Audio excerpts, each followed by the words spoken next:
கிறிஸ்துவுக்குள் பிரியமானவர்களே, கர்த்தர் மேல் நம்பிக்கை வைத்து கர்த்தரை தன் நம்பிக்கையாக கொண்டிருக்கிற மனுஷன் பாக்கியவான். அவன் தண்ணீரண்டையிலே நாட்டப்பட்டதும் கால்வாய் ஓரமாக தன் வேர்களை விடுகிறதும் உஷ்ணம் வருகிறதை காணாமல் இலை பச்சையாயிருக்கிறதும் மழை தாழ்ச்சியான வருஷத்திலும் வருத்தமின்றி தப்பாமல் கனி கொடுக்கிறதுமான மரத்தை போல் இருப்பான். ஹல்லேலூயா. இன்னைக்குள்ள வாக்குத்தத்தம் கர்த்தர் மேல் நம்பிக்கை வைத்து, ஐயா 24 மணி நேரமும் என்னுடைய நம்பிக்கை கர்த்தர் மேல இருக்க வேண்டும். மனுஷன் மேல நம்பிக்கை இருக்கும்போது பலவிதமான சிக்கல்களுக்குள்ளே போய் சிக்கிக் கொள்றாங்க. 5ஆம் வசனத்திலே மனுஷன் மேல் நம்பிக்கை வைத்து மாம்சமானதை தன் புயபலமாக்கி கொண்டு கர்த்தரை விட்டு விலகுற இருதயமுள்ள மனுஷன் சபிக்கப்பட்டவன் என்று கர்த்தர் சொல்கிறார் என்று ஆரம்பிக்கி.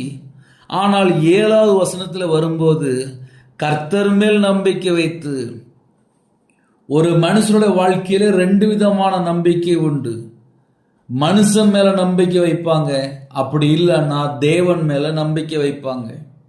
இன்னைக்குள்ள வாக்கு தத்தம் நாம் பெற்றுக்கொள்ள வேண்டும் என்றால், என்னோட நம்பிக்கை மனுஷன் பக்கம் இருக்கா கர்த்தர் பக்கம் இருக்கா என்பதை நம்மை நாம் ஆராய்ந்து பார்க்க வேண்டும்.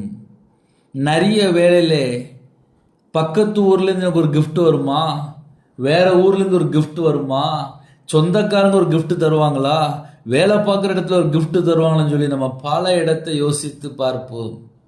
ஆனால் கிஃப்ட் நமக்கு எங்கேருந்து வந்தால் பெஸ்ட்டாக இருக்கும் தெரியுமா? கர்த்தருடைய சமூகத்திலேருந்து வரணும், பரலோகத்திலேருந்து இறங்கி வரணும், தேவனிடத்திலேருந்து இறங்கி வரணும். பரலோகத்திலேருந்து வாசல் திறக்கப்பட்டால்தான் நம்ம குடும்பம் திருப்தியாக இருக்கும். அநேக வேளையிலே பக்கத்து வீட்டிலேருந்து எனக்கு ஒரு உதவி வருமா, சொந்தக்காரங்க எனக்கு கொஞ்சம் ஹெல்ப் பண்ணுவாங்களா, நான் ரொம்ப கஷ்டப்படுறேனே, என்னை யாராவது தூக்கி விடுவாங்களா, என் ஃப்ரெண்டு என்னை தூக்கி விடுவாளா, என் நண்பர் என்னை தூக்கி விடுவானா, நம்ம நிறைய நேரத்தில் புலம்பி தவிக்கிற காரியங்கள் உண்டு. எல்லாருடைய வாழ்க்கையிலையும் எனக்கு யாராவது தூக்கி விடுவாங்கன்னு சொல்லி நம்ம பல வேளையில யோசிப்போம். ஒரு மனுஷன் ஆலயத்தில் போய் தேவனுடைய சமூகத்திலே ஜெபிக்கும் போது அந்த மனுஷனை தேவன் உயர்த்துகிறார். என் வாழ்க்கையிலே நான் கடனில் கஷ்டப்பட்ட ஒரு நபர், வியாபாரத்தில் இருக்கும்போது கடனில் கஷ்டப்படும் போது சர்ச்சில் போய் ஆல்டரில் போய் தேவனுடைய சமூகத்தில் போய் என்னுடைய பாவத்தை மன்னிங்கப்பா, உங்கள் பாதபில் வந்திருக்கேன், என்னை மன்னித்து ஆசீர்வதிங்கன்னு சொல்லி கேட்டேன். நான் சொல்கிறது எப்போன்னா 2014 2015, இன்னைக்கு 2026 நான் உயிரோடு இருக்கேன். அதுக்கு காரணம் என்ன தெரியுமா? தேவனுடைய சமூகம். ஐயா, தேவனுடைய சமூகத்துக்கு போகும்போது என்ன ஆகும்? அவனோட நம்பிக்கை கர்த்தர் மேல வைக்கிறான்னு அர்த்தம்.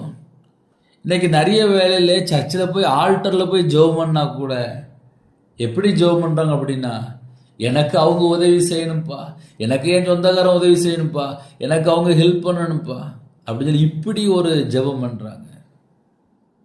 என் வாழ்க்கையில் இப்படி ஒரு தேவை இருக்குப்பா, உங்கள் பாதப்படியில் நான் வந்துட்டேன்ப்பா, உங்கள்கிட்ட நான் சொல்லிட்டேன்ப்பா, நீங்கள் என் குடும்பத்தை ஆசீர்வதிங்கப்பா, என் வாழ்க்கையில் எனக்கு நிறைய தேவை இருக்குப்பா, உமக்கு தெரியும்ப்பா, உங்கள் பாதப்படியில் நான் வந்துட்டேன்ப்பா, என் குடும்பத்தை ஆசீர்வதிங்கப்பா அப்படின்னு சொல்லி தேவனை நோக்கி நாம் ஜெபிக்கும் போது நம்மளோட வாழ்க்கை ஆசீர்வாதமாக இருக்கும். நிறைய வேளையிலே நமக்கு என்ன வேணும் அப்படின்னா, கர்த்தருடைய பலன் வேணும், கர்த்தருடைய பாதுகாப்பு வேணும். இதெல்லாம் நமக்கு எப்போ கிடைக்கும் அப்படின்னா, கர்த்தருடைய சமூகத்துக்கு வரும்போது, கர்த்தரை தேடும்போது, கர்த்தர் மேல நம்பிக்கையாக இருக்கும்போது. கர்த்தர் மேல் நம்பிக்கையாக இருக்கிற ஒரு மனுஷன் பாக்கியவான் என்று எழுதப்பட்டிருக்கு. ஆனால் நிறைய வேளையிலே ஒரு மனுஷனுக்கு 2 நம்பிக்கை இருக்கு. கர்த்தர் மேலேயும் நம்பிக்கை வைப்பாங்க, இன்னொரு பக்கம் பார்த்தா மனுஷன் மேலேயும் நம்பிக்கை வைப்பாங்க. ஏன்னா சின்ன வயசுலேருந்து நம்மளை அப்படியே சில குடும்பத்தில் வளர்த்தாச்சு. இப்போ நான்லாம் சின்ன வயசில் நான் வேலை பார்த்துருக்கேன். அதனால் ரட்சிக்கப்பட்டதுக்கு அப்புறம் தான் தேவன் மேலே எப்படி நம்பிக்கை வைக்கணும், மனுஷனை எப்படி நம்ம நம்பணும், இது எல்லாமே ஸ்பிரிச்சுவலில் தான் நம்ம பிரித்து பார்க்க முடியும். சாதாரணமாக உலகத்துக்குள்ள ஒரு மனுஷன் இருக்கும்போது அவங்க இஷ்டம் போல் வாழ்ந்துட்டு இருப்பாங்க. இன்னொரு பக்கம் யார் சொன்னாலும் கரெக்டு, ஆமாம் அவங்க சொன்ன கரெக்டு, அவங்க சொன்ன கரெக்ட் அப்படின்னு சொல்லி நம்பி வாழ்ந்துட்டு இருப்பாங்க. ஆனால் சில ஆட்கள் யார் சொன்னாலும் நம்ப மாட்டாங்க. இன்னைக்கு உள்ள செய்தி என்ன அப்படின்னா, கர்த்தர் மேல் நம்பிக்கை வைத்து கர்த்தரை தன் நம்பிக்கையாக கொண்டிருக்கிற மனுஷன் பாக்கியவான். கர்த்தரை தன் நம்பிக்கையாக கொண்டிருக்கிற மனுஷன். என் நம்பிக்கை கர்த்தர். என் இதயத்துக்குள்ளே கர்த்தர் இருக்கும்போது தான் என்னுடைய வாழ்க்கை ஆசீர்வாதம். கர்த்தரை தன் நம்பிக்கையாக கொண்டிருக்கிற மனுஷன் பாக்கியவான். முதல்ல நம்பிக்கை அப்படின்னு சொல்லி ஆரம்பிக்க. ரெண்டாவது, தன் நம்பிக்கையாக கொண்டிருக்கிற மனுஷன் பாக்கியவான்.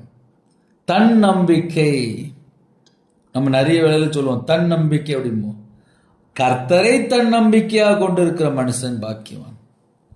என்னுடைய நம்பிக்கை கர்த்தர் நம்ம சொல்லிட்டோம், ஆனால் தன் நம்பிக்கையில கூட கர்த்தர் மட்டும்தான் இருக்கணும். அப்போ எல்லா சூழ்நிலையிலையும் கர்த்தர் மட்டும்தான் என் கூட இருக்கிறார்.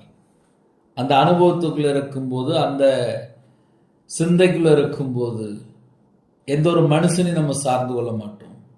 அவன் தண்ணீர் அண்டையிலே நாட்டப்பட்டதும்.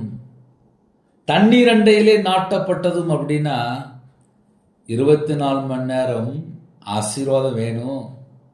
24 மணி நேரமும் பரலோகம் திறந்திருக்கணும். 24 மணி நேரமும் ஜீவ தண்ணீர் உள்ள ஊற்று நதி ஓடணும்.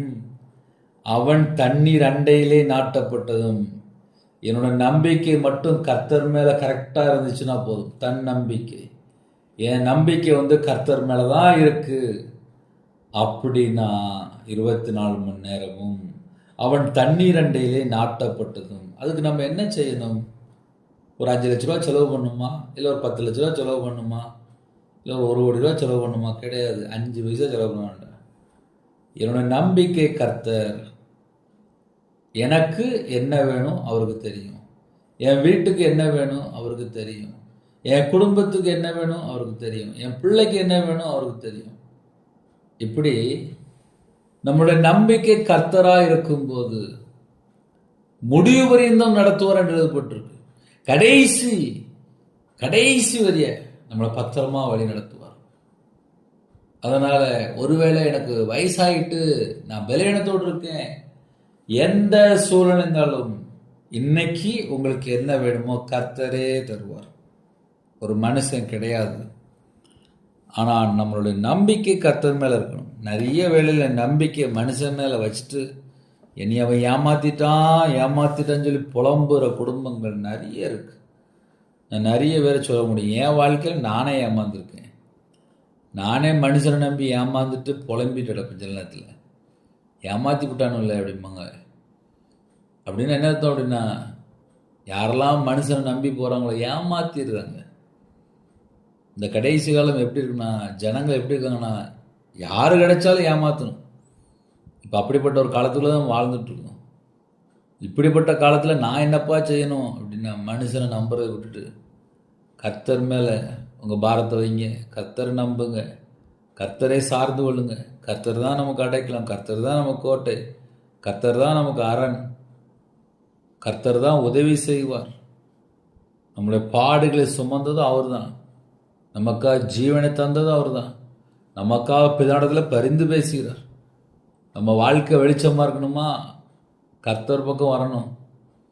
நம்ம வாழ்க்கையில் எல்லாமே ஆசீர்வாதமாக இருக்கணுமா, கர்த்தர் பக்கம் வரணும். நம்ம குடும்பம் ரட்சிக்கப்படணுமா, நம்ம கர்த்தர் பக்கம் வரணும். இந்த கிஃப்ட் எல்லாமே கர்த்தரை நோக்கி பார்த்தால் எவ்வளவு கிஃப்ட் இருக்கு. அவன் தண்ணீர் அண்டையிலே நாட்டப்பட்டதும் கால்வாய் ஓரமாய் தன் வேர்களை விடுகிறதும். 24 மணி நேரம் தண்ணி வந்துட்டே இருந்தால் அந்த மரம் எப்படி வளரும்? பச்சை பச்சைன்னு இருக்கும். இலெல்லாம் உதிரவே உதிராது. தண்ணி எங்கே இருக்கோ அந்த இடத்துல நல்ல வேர் நல்ல ஸ்ட்ராங்காக உள்ளே போயிட்டே இருக்கும். அவன் தண்ணீர் அண்டையிலே நாட்டப்பட்டதும் கால்வாய் ஓரமாய் தன் வேர்களை விடுகிறதும் உஷ்ணம் வருகிறதை காணாமல் இலை பச்சையாக இருக்கிறதும். ரொம்ப வெயில் வந்தால் கூட தெரியாது, ஏன்னா கீழே தண்ணி வந்துட்டே இருக்குல்ல. மழை தாழ்ச்சியான வருஷத்திலும் வருத்தமின்றி தப்பாமல் கனி கொடுக்கிறதுமான மரத்தை போல இருப்பான். ஒருவேளை மழை தாழ்ச்சியான வருஷம் அப்படி இருந்தா கூட இந்த மரத்துக்கு தண்ணி வந்துட்டு இருக்கும். என்ன நம்பிக்கை கர்த்தர். நான் இருக்கிற பகுதியிலே போன வருஷம் மழை கம்மி, ஆனால் டேம்லேருந்து தண்ணி திறந்து விட்டாங்க. நான் இருக்கிற இடத்துல மழை கம்மி, அங்கே டேம் திறந்து விட்டாங்க, இங்கே குளம் நிரம்பிட்டு. அப்படின்னா என்ன அர்த்தம் அப்படின்னா, நான் இருக்கிற இடத்துல மழை இல்லை, ஆனால் டேம் திறந்தாங்க, நான் இருக்கிற குளம் நிரம்பிட்டு. இப்படி தான் நமக்கு என்ன வேணுமோ தேவனால் ஒரு செகண்ட் தான், ஒரு நிமிஷம்தான், ஒரு நொடி பொழுது கரெக்டாக சந்திப்பார். என் நம்பிக்கை கர்த்தர் மேலே இருந்தால் போதும். நிறைய வேளையில் நமக்கு சோதனைகள், பாடுகள், பிரச்சனைகள், உபத்திரங்கள், சில குடும்பத்தில் கண்ணீர் வடிச்சிருவாங்க. முடியல பிரதர், எங்களால் தாங்க முடியல பிரதர், ரொம்ப கடன் இருக்குது, வீட்டில் புருஷன் சரியில்லை, பையன் சரியில்லை, பிள்ளை சரியில்லை. சில வீட்டில் விதவையாக இருப்பாங்க, திக்கற்ற பிள்ளையாக இருப்பாங்க, ஏழை எளிய ஜனமாக இருப்பாங்க, நொறுக்கப்பட்ட நிலைமையில் இருப்பாங்க, உடஞ்சி போயிருப்பாங்க, வெளியே ஆட்டி சொல்ல முடியாது. எப்படிப்பட்ட சூழ்நிலை தான் சரி, நம்பிக்கை மட்டும் கர்த்தர் மேலே இருக்கா செக் பண்ணி பார்க்கணும். எதை செக் பண்ணி பார்க்கணும் அப்படின்னா, நம்பிக்கை, என் நம்பிக்கை கர்த்தர் மேலே தான் இருக்கா, இல்லை எந்த ஒரு மனுஷன் முன்னாடி நான் போயிட்டுருக்கிறேன்னா, இதை கண்டுபிடிச்சா போதும். ஹல்லேலூயா. சின்ன ஜெபம் பண்ணி முடிப்போமா? கண்களை மூடி நாம் ஜெபம் செய்வோம். அன்பின் கர்த்தாவே, நன்றியோடு துதிக்கிறோம்ப்பா. எங்களுக்கு புதிய நாளை தந்த கிருபைக்காக 1000 மடங்கு உமக்கு நன்றி செலுத்துகிறோம்ப்பா. எங்கள் ஜீவனுக்கு என்ன வேணும் பரலோகத்தில் தேவனுக்கு தெரியும். நாங்கள் ஒவ்வொரு நாளும் உயிரோடு இருக்கிறோம் அப்படின்னா அது உம்முடைய கிருபை தான்ப்பா. அதை எண்ணி உணர்ந்து உம்முடைய சமூகத்திலே வருகிறோம். கர்த்தர் மேல் நம்பிக்கை வைத்து கர்த்தரை தன் நம்பிக்கையாக கொண்டிருக்கிற மனுஷன் பாக்கியவான் என்று நாங்கள் வாசித்தோம், தியானித்தோம். இந்த நாளிலும் கர்த்தர் எங்கள் குடும்பத்தை ஆசீர்வதிக்கணும்ப்பா. உண்மை விட்டால் எங்களுக்கு ஒரு வழி இல்லைப்பா. நிறைய குடும்பத்தில் இணைந்திருக்காங்க, நிறைய தேவைகள் உண்டு. மனுஷன் பின்னாடி போனால் கடைசி வரை நாங்கள் மனுஷன் பின்னாடி தான்ப்பா போயிட்டுருக்கணும். ஆனால் நாங்கள் கர்த்தரை சார்ந்து கொண்டு கர்த்தர் மேலே நம்பிக்கையாக இருக்கணும். எங்களுக்கு அப்படிப்பட்ட கிருபையை தந்து இந்த நாளிலும் ஆசீர்வதிங்கப்பா. பிள்ளைகளோட வாழ்க்கை ஆசீர்வாதமாக இருக்கணும். செழிப்புள்ள ஆண்டுகளை காண செய்யுங்கப்பா. யாரெல்லாம் இணைந்திருக்காங்களோ உமக்கு பிரியமானபடி வாழணும்ப்பா. எங்களுக்கு கிருபை தாங்கப்பா. உங்கள் சத்தத்துக்கு நாங்கள் செவி கொடுக்கணும். எங்களுக்கு கிருபை தாங்கப்பா. எங்களுடைய குறைகள் எல்லாம் மன்னிச்சிருங்கப்பா. எங்கள் வாழ்க்கையில் நாங்கள் கர்த்தரை விட்டு தள்ளி போன காரியம் எதெல்லாம் இருக்கோ எல்லாவற்றையும் மன்னிச்சிருங்கப்பா. உமக்கு பிரியமானபடி வாழ இந்த நாளைங்களை ஆசீர்வைத்தாங்கப்பா. ஜெப அபிஷேகம் தாங்கப்பா, தியானிக்கிற அபிஷேகம் தாங்கப்பா, துதிக்கிற அபிஷேகம் தாங்கப்பா, ரட்சிப்பின் வசதி தாங்கப்பா, நீதியின் சால்வை தாங்கப்பா, துதியின் அபிஷேகத்தினால் நிரப்புங்கப்பா. நிரப்பப்பட்ட பாத்திரமாக மாறட்டும். கல்வாரி அன்பினால் நிரப்புங்கப்பா. உங்களுடைய தழும்புல கரத்தினால தொட்டு ஒவ்வொரு குடும்பத்தையும் சுகமாக்கி தாங்கப்பா. பரிபூர்ணமாக சுகமாக்கப்பட்ட சந்ததியாக இருக்கணும்ப்பா. ஆசீர்வாதத்தை பெற்றுக்கொள்ளணும்ப்பா. சுகம், பலன், ஆரோக்கியத்தை கட்டடுங்க. யாரெல்லாம் வெளியில் புறப்படுறாங்களோ எல்லா குடும்பத்தையும் கர்த்தர் வேலையடைத்து ஆசுடுங்க. அப்பத்தின் தண்ணீர் ஆசுடுங்க, கையின் கீழில் ஆசுடுங்க. எல்லா குடும்பம் பல்லுகி பெருகணும்ப்பா. கர்த்தர் கிருபை செய்யுங்க. என் நாமத்து நிமித்தம் எதை கேட்டாலும் என்று சொன்னீங்க, இயேசு கிறிஸ்துவின் நாமத்தினால கேட்கிறோம்ப்பா. கர்த்தர் ஒவ்வொரு குடும்பத்தையும் ஆசீர்வதிங்க. அப்பிரயோஜனமான ஊழியக்காரன்ப்பா.